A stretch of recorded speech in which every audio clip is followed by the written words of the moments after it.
cái chủ mùi giờ năm Boeing Boeing Boeing phong phong bay hồi 8 tiết tổ rồi mong bạn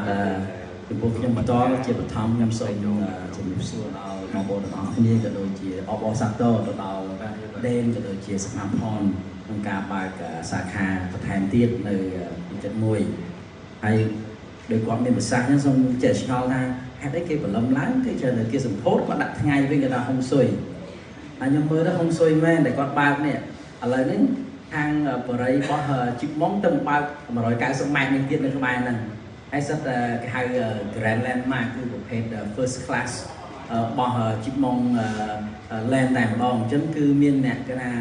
អ្នកដែល VIP ភ្ញៀវ VIP ច្រើននៅទីនេះអញ្ចឹងគឺថាខ្ញុំគិតថាកន្លែងនេះគឺជាកន្លែងមួយដ៏ល្អនិងមានបណ្ដុំទៅដោយអតិថិជនដែលគាត់មានរថយន្តទំនើបក៏ដូចជារថយន្តល្អៗច្រើនហើយក្រុមគ្រួសារខ្ញុំក៏នៅទីនេះសិនទាំងអស់ដែរហើយចាក់ស្ដែងការពិតទៅស្គាល់គាត់ដំបូងដោយគាត់និយាយមុននឹងអញ្ចឹងគឺថាតាំងពី2021ជំនាន់ហ្នឹងគឺជំនាន់ COVID ទៀតអញ្ចឹងចេញចូលហើយក៏មិនស្រួលប្រហែលដែរតែពេលនោះក៏ខ្ញុំមានឡានMansory Philip Klein G-Wagon របស់ខ្ញុំមកក៏ចង់រកអ្នកបិទហ្វៀម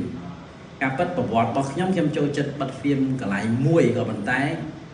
ឃើញថាគាត់មានការខ្វះខាតច្រើនមុនដែលខ្ញុំស្គាល់កន្លែងដេនហ្នឹងហើយទៅនឹងទៀតគឺថាបើនិយាយពីតម្លៃគាត់វិញគឺសឹងដូចនៅសហរដ្ឋអាមេរិក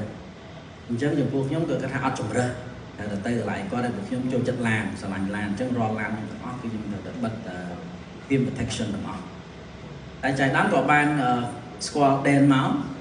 ក៏ឃើញកន្លែងគាត់សំរុំហើយមើលទៅគួរចាប់អារម្មណ៍អញ្ចឹងពេលនោះគាត់ថាអូខេបន្ថយឡានមួយគាត់សិនណាមិននិយាយគាត់និយាយគាត់ការសភាផនប្រជុំខ្ញុំមកអីទៅហ្នឹងបន្ថយមួយគាត់សាកសិនសាកមួយគាត់សិនហើយក៏សាកមួយគាត់ទៅក៏ឃើញថាសេវាកម្មរបស់គាត់ល្អទីមួយការថែទាំនិងការយកចិត្តទុកដាក់នៃការថែរក្សាឡានព្រោះខ្ញុំស្រឡាញ់ឡានសូម្បីតែយកឡានទៅធ្វើយកឡានទៅបិទអញ្ចឹងខាងក្នុងឡានខ្ញុំមិនឲ្យមនុស្សចូលប្រេះប្រដែរព្រោះគាត់ទៅជួនកាលចូលទៅប្រឡាក់ខាងក្នុងប្រឡាក់ខាងអីទៅជួនកាលឆ្កូតនេះឆ្កូតនោះអញ្ចឹងទៅអញ្ចឹងខ្ញុំស្រឡាញ់ឡានមែនអញ្ចឹងខ្ញុំក៏ប្រាប់គាត់ថា